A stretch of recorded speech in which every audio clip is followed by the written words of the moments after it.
اللهم صل وسلم وبارك على سيدنا محمد وعلى آله وصحبه وسلم. السلام عليكم البنات، ان شاء الله كامل راكم بخير. اليوم جيتكم فيديو تاع البغرير، ان شاء الله كامل يعجبكم البنات. شوفوا لي بلي ناجح، يجي كي شهد البنات يجي خفيف في ريشه. البغرير غادي نديروه غير بسميد، يعني ما نديروش خليط بين السميد والفرينه، غادي نديروه غير بسميد. غادي نزيدو له واحد المكون اللي يخليه شوفوا خفيف يعني كما راكم تشوفوا كيفاش كيما الشهده. تبعوا المقادير وطريقة التحضير هكا باش كامل تنجحوا فيه. خلونا جيم وتعليق ويلا نفوتوا الفيديو تاعنا على بركة الله. شا نحتاجو البنات؟ في بول راح نحط 3 كيلات تاع السميد. شوفوا الحاجة اللي شابة في هذا البغرير، حضريه بأي سميد يكون متواجد عندك. انا درت هذاك السميد الرقيق، يعني ما كانش عندي هذاك الفين هذاك الرطب، درت سميد رقيق. دير 3 كيلة تاع السميد، راح ندير عليهم غرفة كبيرة تاع السكر، راح ندير عليهم نص ملعقة تاع الخمارة تاع الخبز، نزيد عليهم الملح ونخلط هذا النواشف مع بعض.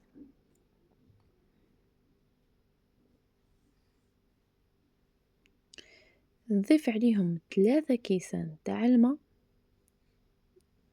ونضيف عليهم كاس تاع الحليب.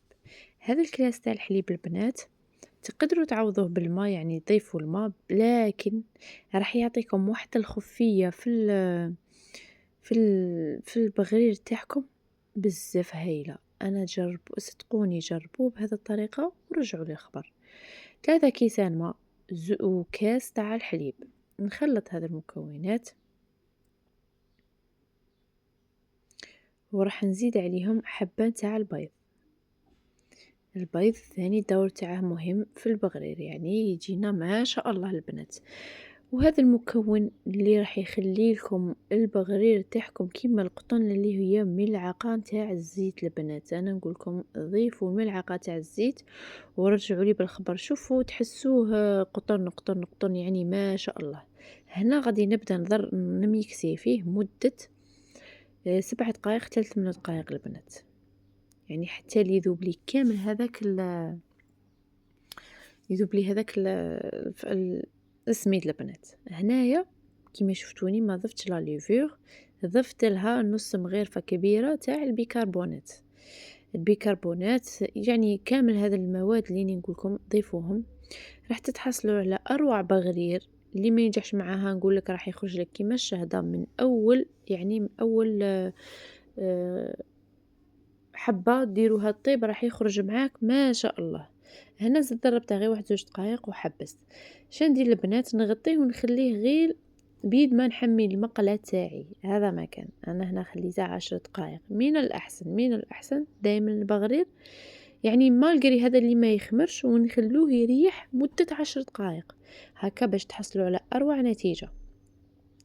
بعد ما خليته ريح وكنت درت المقله تاعي تحمى، نجي هنايا شوفوا قلعت له هذاك الغطاء، نحركه شويه ونروحوا نبدو نطيبوه في البغرير تاعنا.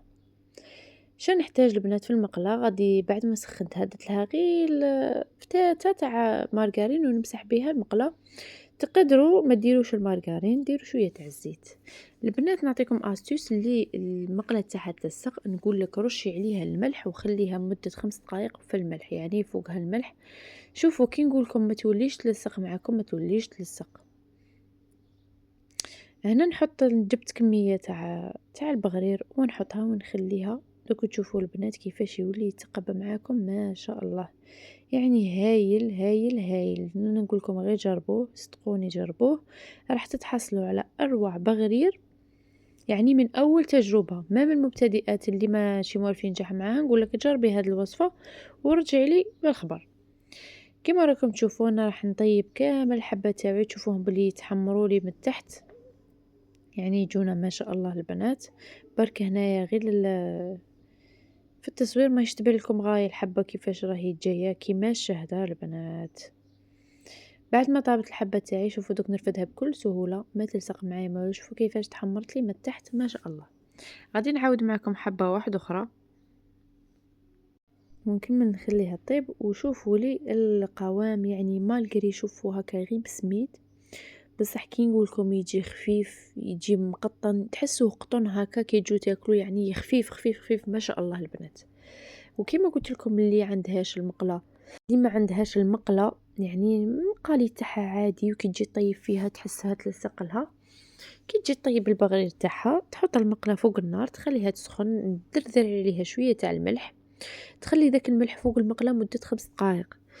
كي ينحرق هذاك الملح فوق المقلة، ماشي ينحرق مي يعني يحمى غاية فوق المقلة، جيبي بابي هاكا بابي ابسوربون ولا قطعة قماش ولا مسحي هذاك الملح بدون ما تغسلي المقلة، امسحي الملح فقط. بعد ما تمسحي الملح ديري عليها قطرة تاع زيت، تمسحي عليها هذاك الوجه وخدمي بها عادي، ما تلصقلكش المقلة يعني يطيب لك ما شاء الله. شوفوا لهنايا هاد الحبة كيفاش فاني يعني قد ما يبدا نتوما طيبوا قد ما هو يولي كيما الشهد.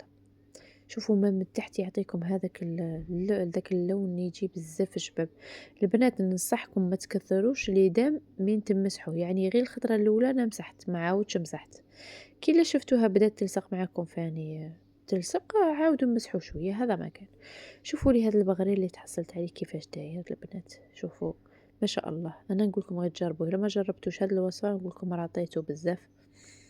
شوفوا قد ما نكمشه ما يتقطع ما يتفتت ما والو، يعني يجي ما شاء الله مام خفيف كيما راكم تشوفوا راه يلعب في يدي. الصلصه انا البنات اللي نحضرها نحضر ندير كميه تاع العسل مع كميه تاع الزبده نذوبهم مع بعض وندهن بهم الوجه تاع البغرير. انا نقول لكم غير جربوه، يعني ما تراطوش الوصفه تاع اليوم. واللي وصلت معنا لا فيديو حتى لهنا نقول لك ما تنسيش تخلي لي جيم فضلا وليس امرا. هنايا غادي نعس، يعني حطيت حبه نعسلها معكم. شوفوا كيفاش يجي راه خفيف، يعني الصورة راهي تشرح نفسها، يعني راه امامكم البنات كيما راكم تشوفوا يجي ما شاء الله برك. انا نقول لكم غير جربوه البنات، شهيتكم في الجنة، نوضوا جربوه راح يجي معاكم هايل. يجي بنين يجي خفيف بدون فرينة بدون خميرة كيميائية، يعني ما شاء الله ما شاء الله. هاد الوصفة كي نقول لكم قمة قمة، يجي كي الشهداء البنات اللي اول مره يعني ما تعرف يعني ما ينجحش معاها البغرير ولا مبتدئ، انا نقول لك جربيه على ضمانتي بدون تردد. لكن تبعي المقادير وطريقه التحضير تنجحي فيه باذن الله، يخرج لك كيما خرج لي انايا. شوفوا كيفاش يجي خفيف البنات، ما شاء الله. انا نقول لكم برك دمتم في رعايه الله وحفظه. البنات ما تنسونيش بلي جيم وبالتعليقات تاعكم وبارطاج تاعكم، ان شاء الله تكونوا كامل استفدتوا وعجبتكم الوصفه. اكدوا لي على لي جيم البنات. ما بقى لي غير نقول لكم ما تنسوناش بدعاوي الخير. دمتم في رعايه الله وحفظه. السلام عليكم.